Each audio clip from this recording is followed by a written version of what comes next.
Distinguished ministers and the deputy ministers, Your Excellency Ambassador Christides, Commissioner Vaheli, dear friends. I am honored to welcome you to this informal ministerial meeting hosted by the Romanian Chairmanship in Office of the BISEC. Regrettably, due to the COVID-19 crisis, we were not able to meet physically on the margins of the high-level week of the 75th session of the UN General Assembly. However, we are compensating through this online format, and I would like to thank you so much for accepting this invitation to what I hope will be a constructive and fruitful discussion.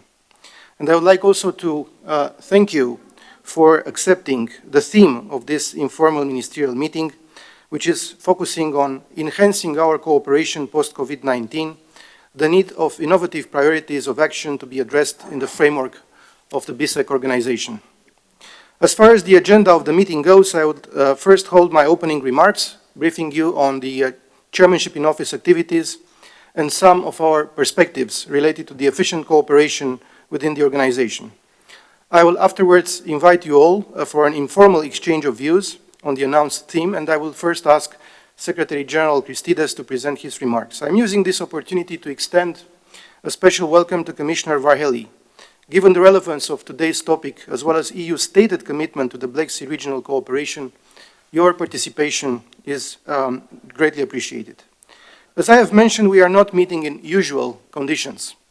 Romania is exercising its mandate at a challenging time for the BISEC organization and for the Black Sea regional cooperation as a whole.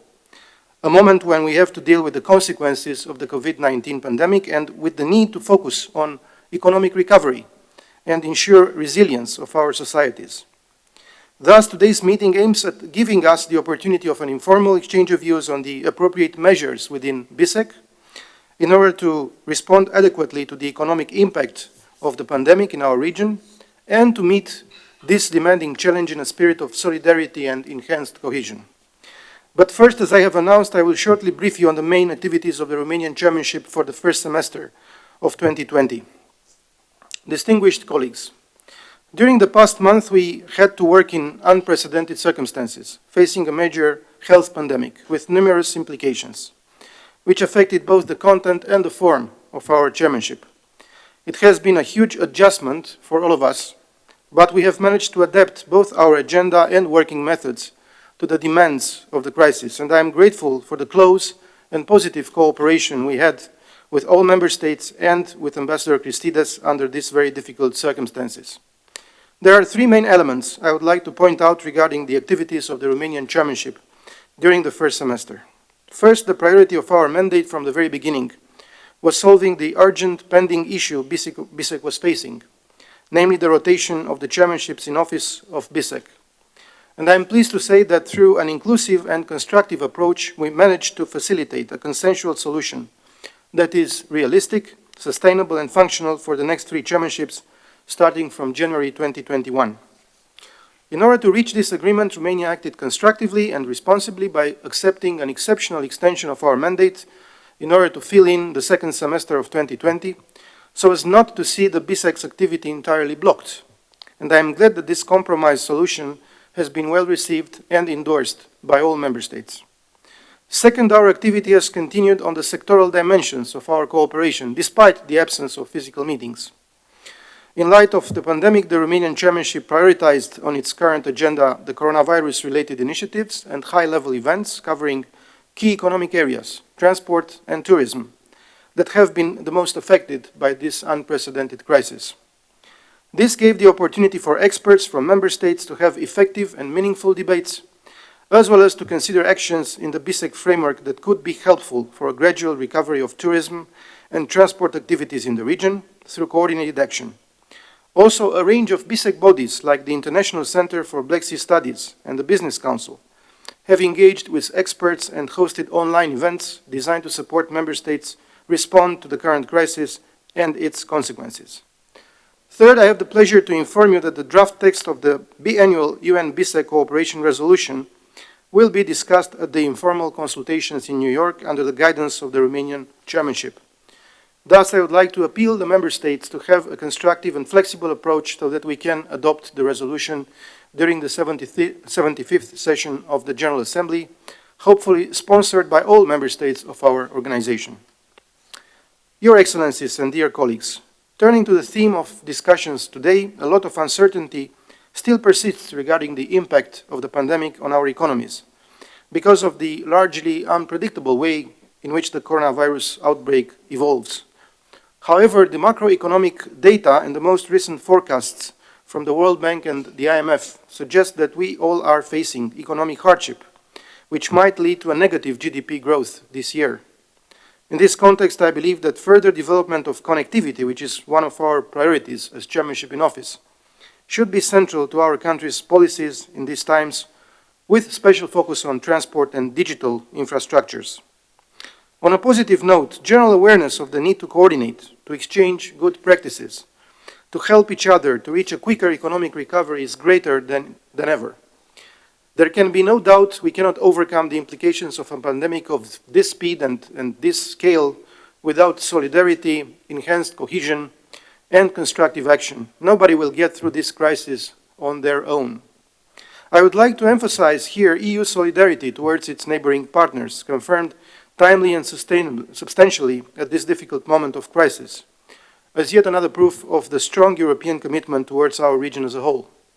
The entire macro-financial assistance made available by EU for the countries in the Eastern Partnership and Western Balkans stands at 5.7 billion euros, with the scope of tackling the immediate needs and supporting the social and economic recovery of the region. Moreover, EU launched the Eastern Partnership Solidarity Programme to target the most affected parts of the populations with sub-grants to smaller local organizations.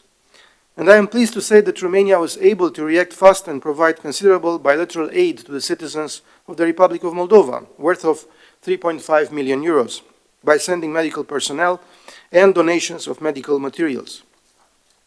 Distinguished participants, setting ambitious priorities of action within BISEC in a future-oriented manner with the aim to jointly address the short-term economic consequences of this crisis is more important than ever. Forward thinking is the only way to measure up the magnitude of this challenge. In our view, moving ahead involves taking several steps with the main focus on the need to enhance coordination and more flexibility with regard to our cooperation. First, we think that the creation of a flexible framework of cooperation within BISEC could be timely and useful in the form of an expert-driven intergovernmental task force, which could provide national authorities with the possibility to exchange innovative ideas and best practices for overcoming this demanding challenge. The task force should be multi-sectorial and particularly geared towards the most affected economic areas, such as health, transport, trade, tourism, small and medium-sized enterprises, customs matters, science and technology, thus supplementing the recommendations of our working groups. This demarche could be a proof of our determination to forward-looking. Second, setting up BISEC networks for regional cooperation during emergency situations, like those created in case of natural disasters or in the field of healthcare, which is still under discussion, are complementary instruments to improve our risk preparedness and response within our region even further and more effectively. The Permanent Secretariat can be tasked to identify other areas of cooperation where the establishment of these coordination networks could prove useful in the context of the crisis. Third, we must also turn our attention to the added value of involving more creatively BISEC-related bodies in our demarches. A broader set of tools and opportunities could be achieved from the input and practical expertise of the Black Sea Trade and Development Bank and BISEC Business Council. This could be explored in the framework of the task force I have mentioned. I am hopeful that Ambassador Christides will share his valuable views with us on all these aspects and also put forward other ideas and proposals. Dear colleagues, we also need regionally coordinated approaches and solutions, synergetic engagement by both EU and BISEC based on a win-win approach. For this reason, Romania remains a firm supporter of developing flexible, result-oriented and closer BISEC-EU cooperation. I think that the current pandemic confirmed very clearly the need for enhancing the Black Sea regional cooperation with EU support. We can identify the most adequate response actions by making full use of the existing frameworks provided by the Common Maritime Agenda for the Black Sea, the Strategic Research and Innovation Agenda, both endorsed by the Black Sea riparian countries in 2019 in Bucharest during the Romania's presidency of the EU Council.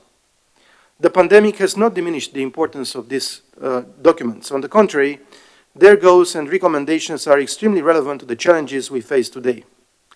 While the COVID-19 pandemic severely affected most sectors, developing the blue economy could significantly help speed up the post-COVID-19 recovery, since there is a wide range of blue sectors with significant potential we can cooperate on and which could provide much-needed jobs in the region. We can also expand and include landlocked countries in wider initiatives in this field, and we can promote startups oriented towards sustainable use of maritime resources, support maritime clusters, and further encourage public-private partnerships. Further development of connectivity should not be limited to the transport and digital infrastructures. It should also envisage expanding the current network of regional stakeholders interested in forming partnerships and developing common projects in blue sectors. The Virtual Knowledge Center, a BISEC project aimed at bringing together all the relevant information on the Black Sea region, like projects, contracts, publications, calls, is increasingly relevant in this context. We are very much looking forward to its launching. Distinguished participants, approaching the end of my intervention, allow me to underline that our region will only surface strengthened from this major economic crisis if we are willing, in spite of all our differences, to find joint solutions. And if we are willing to promote better connectivity among us and within our region by building confidence and trust. This is our best alternative if we want to forge a shared vision about a sustainable progress of Black Sea region, especially in the context of a constantly evolving environment still affected by a stark crisis that brings ahead of us a long journey towards post-COVID-19 recovery. Thank you for your attention.